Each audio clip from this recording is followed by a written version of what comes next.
Johnny Carson was about to introduce the most famous woman in television history when he noticed something that made his blood run cold. Lucille Ball, the queen of American comedy, the woman who had made 60 million people laugh every single week for 2 decades, was standing backstage with tears streaming down her face. And what Johnny did next stopped The Tonight Show dead in its tracks and created a moment that 40 million Americans would never forget. But here is what nobody knew. Not the producers, not the audience, not even Johnny himself. Behind those famous red curls and that legendary smile, Lucille Ball was carrying a secret so devastating that it would bring her to her knees on live national television. It was Thursday, November 14th, 1974. The time was exactly 11:31 p.m. NBC studios in Burbank. California was buzzing with electric energy. The Tonight Show was the most watched program in late-night history, and tonight was supposed to be something special. Ed McMahon had just finished his thunderous introduction. Doc Severinsen and his orchestra were playing the iconic Tonight Show theme. 300 people in the studio audience were on their feet, applauding before the guests had even appeared and watching from 40 million homes across America. Families were gathered around their television sets, ready to laugh, ready to see their beloved Lucy do what she did best. The producers had planned everything down to the second. Lucy would walk out, trade jokes with Johnny, share hilarious Hollywood stories, and remind America why she was the undisputed queen of comedy at 63 years old. The segment was scheduled for exactly 18 minutes. Every camera was in position. Every light was perfectly set.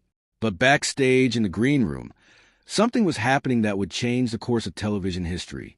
Lucille Ball was sitting alone on a small couch, her hands trembling so violently that she could barely hold the glass of water her assistant had brought her. Her makeup artist stood frozen in the doorway. The stage manager kept checking his watch, knowing they had less than 4 minutes until Lucy was supposed to walk through that curtain. And Lucy herself was staring at a telephone that she had just hung up, a telephone that had delivered news so devastating that it had shattered her entire world in 30 seconds. The stage manager finally spoke.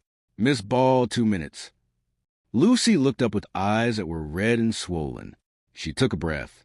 She straightened her famous red hair, and she made a decision that only a woman with 40 years of performing experience could make. She was going to go out there. She was going to smile. She was going to be America's Lucy, even if it destroyed her.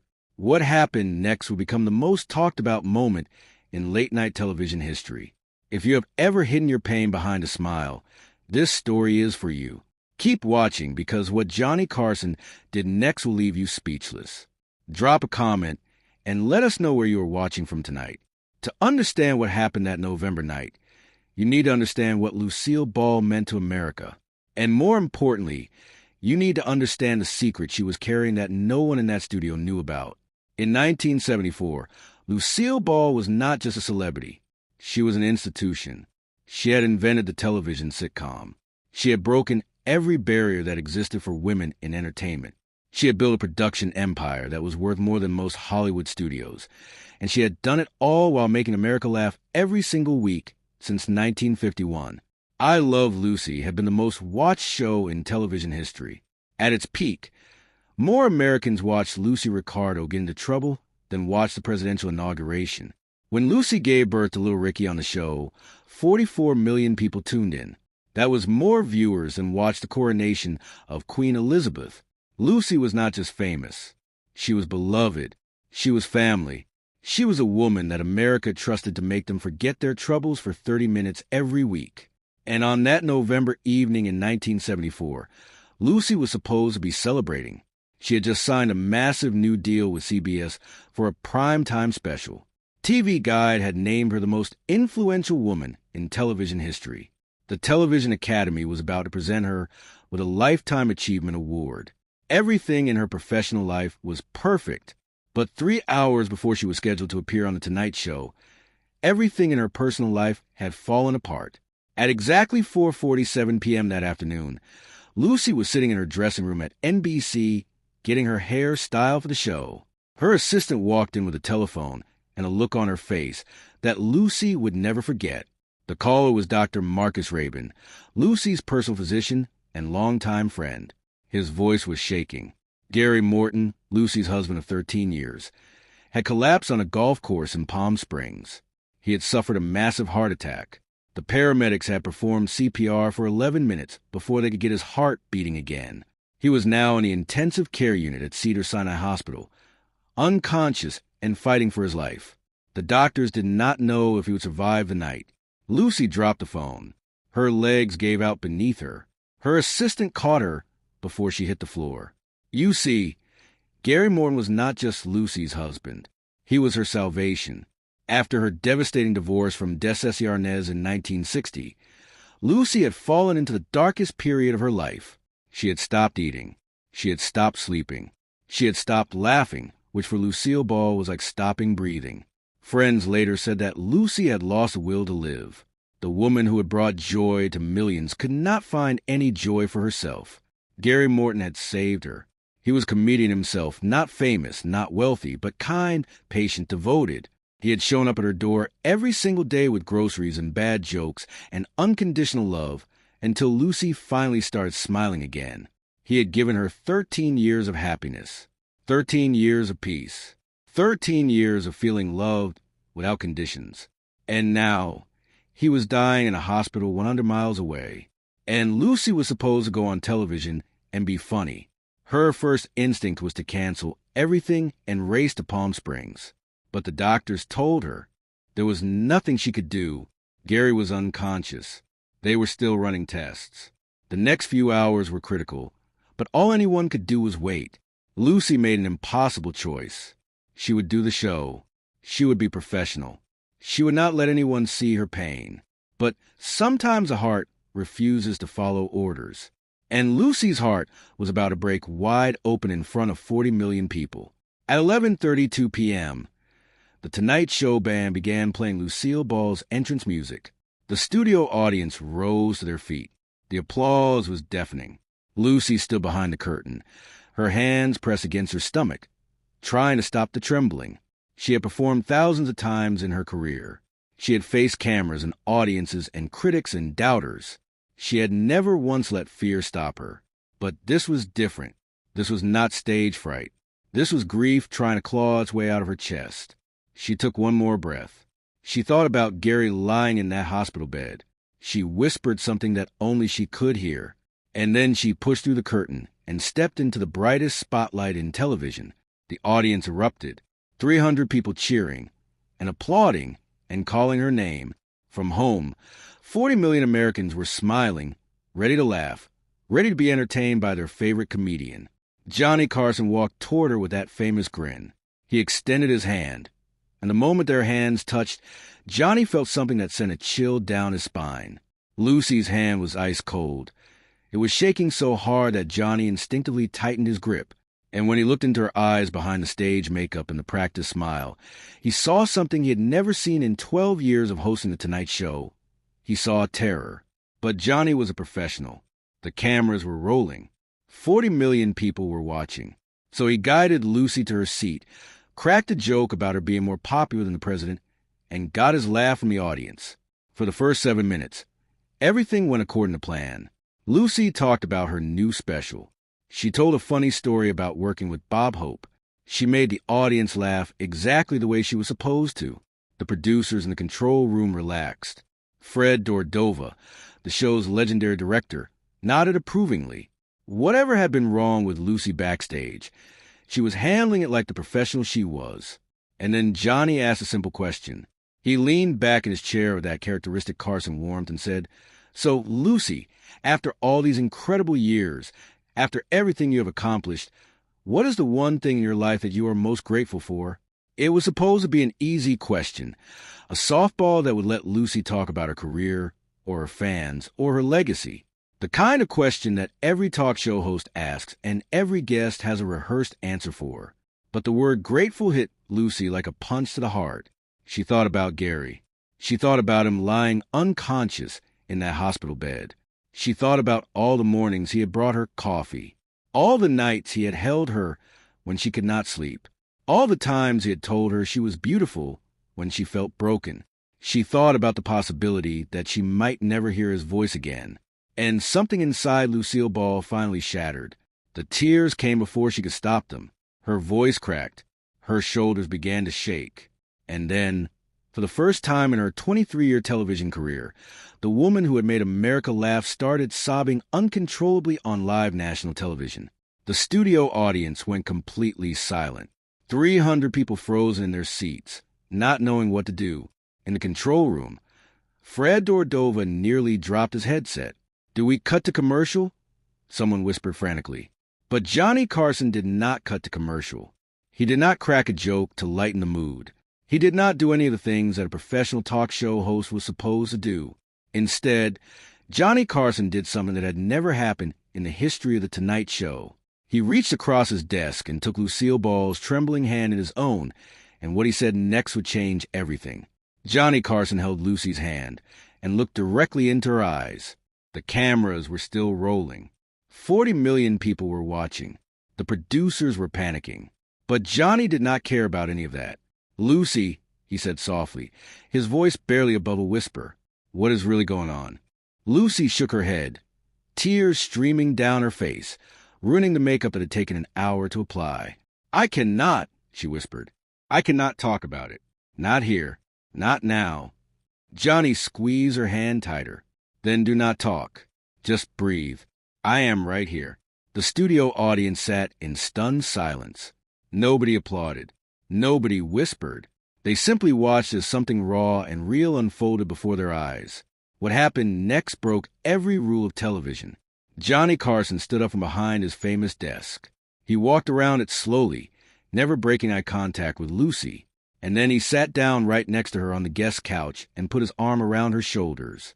Ed McMahon, who had been Johnny's sidekick for over a decade, later said that moment was when he realized Johnny Carson was not just a talented entertainer. He was a genuinely good man. "Lucy," Johnny said gently, "you have spent your entire life making other people happy. You have given this country more joy than anyone in the history of television. If you need to cry right now, that is okay. You have earned it." And something in those words broke down the last wall that Lucy had been trying to hold up. She looked at Johnny, then at the cameras, then at the audience, and then she said something that made the control room go absolutely silent. "Gary is in the hospital," she whispered. "He had a heart attack this afternoon. They do not know if he is going to make it through the night." Johnny's face went pale. "Lucy, why are you here? Why did you not cancel?" Lucy let out a sound that was half laugh, half sob. "Because I am Lucille Ball. Because I am supposed to be strong. Because I did not know what else to do." She paused, struggling to find words. "After Des Essie and I divorced, I wanted to disappear.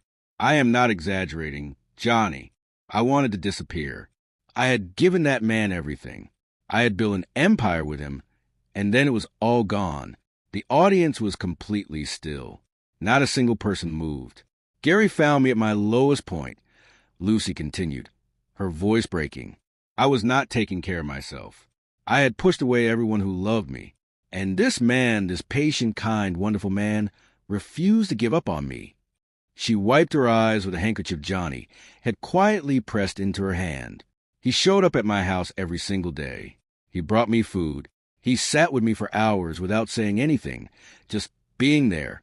And slowly, day by day, he brought me back to life." Lucy looked directly into the camera, and 40 million Americans felt like she was talking directly to them. "He saved me. He gave me 13 more years of happiness.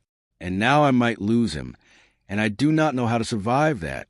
Johnny Carson, who had interviewed presidents and kings and the biggest stars in the world, found himself at a loss for words. In 12 years of hosting The Tonight Show, he had never witnessed anything this raw, this honest, this profoundly human. "Lucy," Johnny finally said, "do you know what I see when I look at you right now?" She shook her head. "I see the bravest woman I have ever met. Not because you are not crying, but because you are letting yourself cry. Because you are showing 40 million people that even Lucille Ball is human.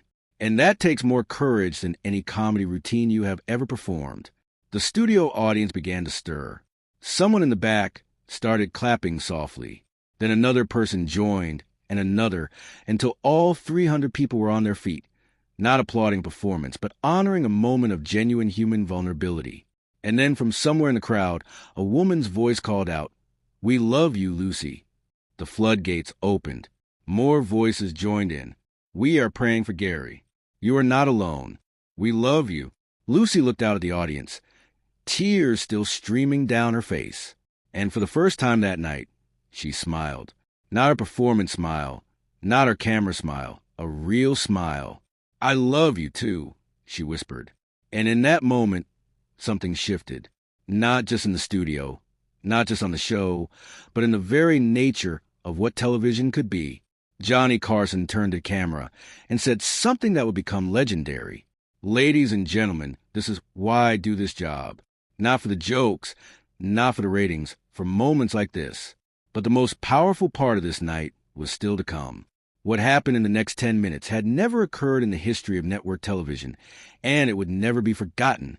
Johnny Carson made a decision that could have ended his career. He looked at his producer through the camera and said, "Fred, we are throwing out the rest of the show tonight. Cancel the other guests. This is more important." In the control room, Fred Dordova hesitated for exactly 3 seconds. Then he nodded. The other scheduled guests for the evening, a popular singer and a comedian, were quietly told their segments were canceled. Nobody complained. They understood. Johnny turned back to Lucy. "I want you to tell America what Gary means to you, not as Lucille Ball the star, as Lucy the woman. Can you do that?" Lucy took a shaky breath. "I can try." And for the next 8 minutes, Lucille Ball did something she had never done in her entire career. She stopped performing and started being real.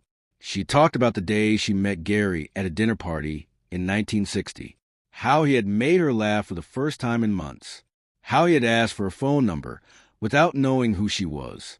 She talked about their wedding in 1961, how small and private it had been, how Gary had written his own vows and made her cry before they even got to the altar.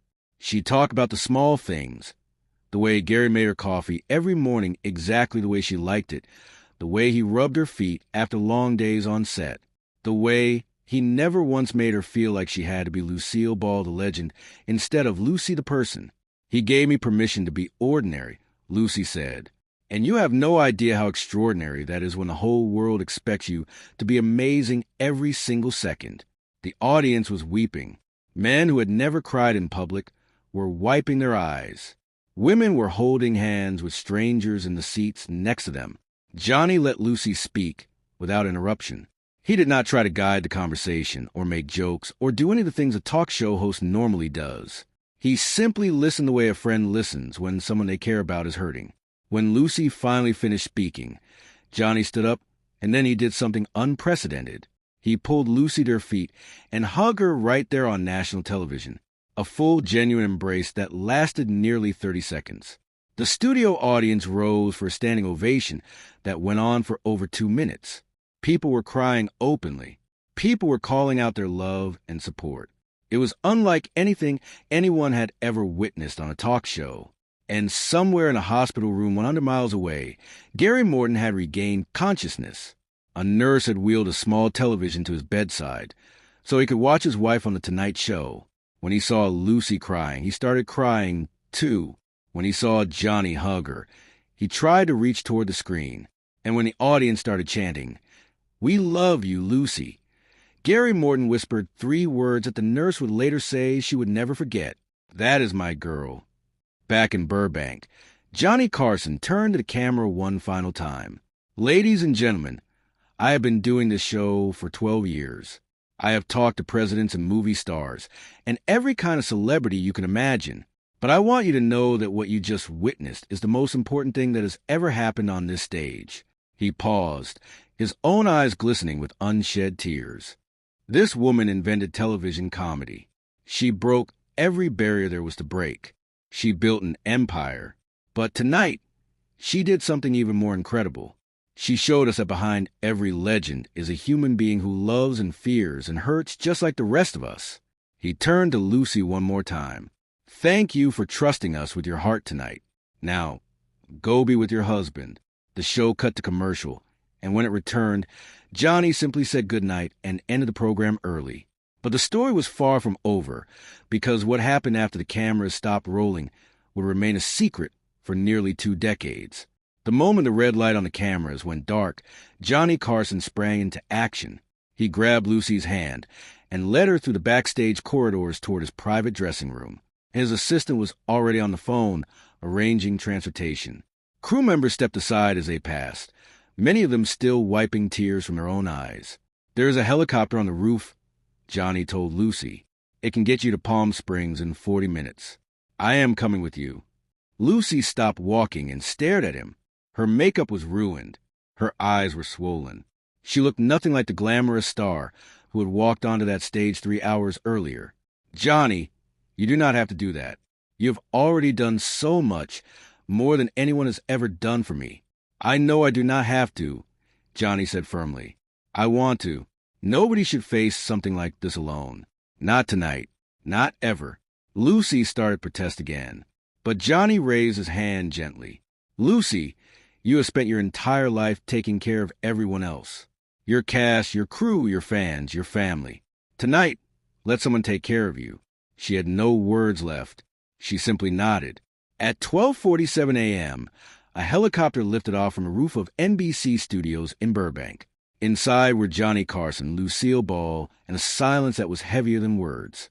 The lights of Los Angeles faded beneath them as they flew through the darkness. Lucy stared out the window the entire flight. Johnny did not try to make conversation. He did not try to comfort her with empty words. He simply sat beside her, a steady presence in the midst of her storm. They arrived at Cedars-Sinai Hospital at 1:34 a.m. Johnny stayed in the waiting room, while Lucy went to see Gary in the intensive care unit. He drank terrible hospital coffee. He paced the hallways until a nurse asked him to sit down. He called his wife to tell her he would not be home until morning. She told him she understood. She told him she was proud of him. He refused to leave. Hours passed. The waiting room filled with early morning light. Nurses changed shifts. Other families came and went, and still Johnny Carson sat there waiting. At 3:47 a.m., Dr. Marcus Rabin emerged from the ICU with news that made Lucy collapse against the wall with relief. Gary Morton was going to survive. The heart attack had been serious. He would need surgery and months of rehabilitation. His diet would have to change. His lifestyle would have to change. But he was going to live. When Lucy emerged from Gary's room at 6:15 a.m., she found Johnny Carson still there, still waiting, still refusing to leave until he knew she was okay. His suit was wrinkled, his eyes were tired, but he stood up the moment he saw her. She walked toward him and hugged him without saying a word. They stood there for a long moment. Two legends, two friends, two human beings who had shared something that words could never fully capture. And then Lucy said something that Johnny would carry with him for the rest of his life. "You showed me tonight what it means to be a real friend. I will never forget this. Never. As long as I live." Johnny simply smiled. That is what friends do. But here is what America did not know for almost 20 years. That night in the hospital changed Johnny Carson forever. He had spent his career making people laugh. But holding Lucy's hand in that waiting room, watching her face when the doctor delivered the good news, made him realize something profound. Entertainment was not the only thing his platform could provide. Connection mattered. Compassion mattered. Being there for people in their darkest moments mattered more than any applause. In the month that followed, Johnny began quietly using The Tonight Show to feature real human stories. He invited ordinary people who had overcome extraordinary circumstances. He gave voice to causes that mattered. And in complete secrecy, he established a foundation that would help thousands. But the true scope of what Johnny created would remain hidden for decades. Television historians mark that November 14th, 1974 episode as the moment late-night television changed forever. Before that night, talk shows were strictly about entertainment. Celebrities came on to promote their projects, tell rehearsed stories, and maintain carefully crafted images. Showing real emotion was considered unprofessional. Vulnerability was seen as weakness. The unwritten rule was simple. Keep it light. Keep it funny. Never let them see you cry. After that night, everything shifted. Other hosts began making space for genuine moments. Guests started sharing real struggles alongside their successes. The invisible wall between celebrity and humanity began to crumble. Television stopped being just a performance and started becoming a place where real human connection could happen. Barbara Walters, who built an entire career on emotional celebrity interviews, later said something remarkable about that night. What Johnny did gave all of us permission to ask the real questions. He showed us that audiences did not just want entertainment. They wanted connection. They wanted to know that the people they admired were human, just like them. Oprah Winfrey cited that episode as one of the inspirations for her entire approach to television. She said it taught her that the most powerful moments happen when people stop performing and start being real. In 1992, when Johnny Carson retired from The Tonight Show after 30 years, he mentioned that night in his final monologue. The audience fell silent as Johnny spoke about the moment that had defined his career more than any joke or celebrity interview ever could. There are moments in this job, Johnny said, his voice thick with emotion, that remind you why it matters. Moments that are bigger than ratings or applause. Lucy gave me one of those moments back in 1974. She reminded me that the best thing we can do on television is be real with each other. He paused, looking directly into the camera, and I have tried to honor that lesson every single night since. The clip of Lucy's breakdown has been viewed over 50 million times across every platform imaginable. It appears in documentaries about television history. It is studied in film schools across the country. It consistently ranks on lists of the most emotional moments ever broadcast. But more importantly, it continues to help people to this day. Therapists have reported using that clip to help patients understand that vulnerability is not weakness. It is courage. Showing your pain does not make you less than. It makes you human. And being human is the bravest thing any of us can be. Gary Morton lived another 25 years after that heart attack, passing away peacefully in 1999. Lucy remained devoted to him every single day until her own death in 1989. Among her personal belongings, her children found a handwritten letter from Johnny Carson that Lucy had kept to her nightstand for 15 years. The letter was never made public, but those who saw it said it contained just 3 words: real moments matter. On that November night in 1974, Lucille Ball walked onto the Tonight Show stage carrying a secret that was destroying her from the inside. She expected to hide her pain behind her famous smile. She expected to be funny. She expected to be America's Lucy. Instead, she became something more powerful. She became human. And in doing so, she gave 40 million Americans permission to be human, too. Johnny Carson could have cut to commercial. He could have protected the show. He could have done exactly what any producer would have advised. Instead, he chose humanity over showmanship. He chose connection over entertainment. He chose to be present with someone who was suffering, even if it meant breaking every rule of television. And that single choice created a moment that America has never forgotten. If this incredible story of vulnerability, friendship, and the power of genuine human connection moved you, make sure you subscribe to this channel and ring that notification bell. We bring you powerful stories about the moments that changed television and touched hearts forever. Share this video with someone who needs to be reminded that it is okay to not be okay, that showing your pain is not weakness, that the people who truly love you will hold your hand through the darkest moments. And let us know in the comments where you're watching from tonight. Tell us about a time when someone showed up for you when you needed it most, because that is what real friendship looks like. And that is a moment worth remembering forever.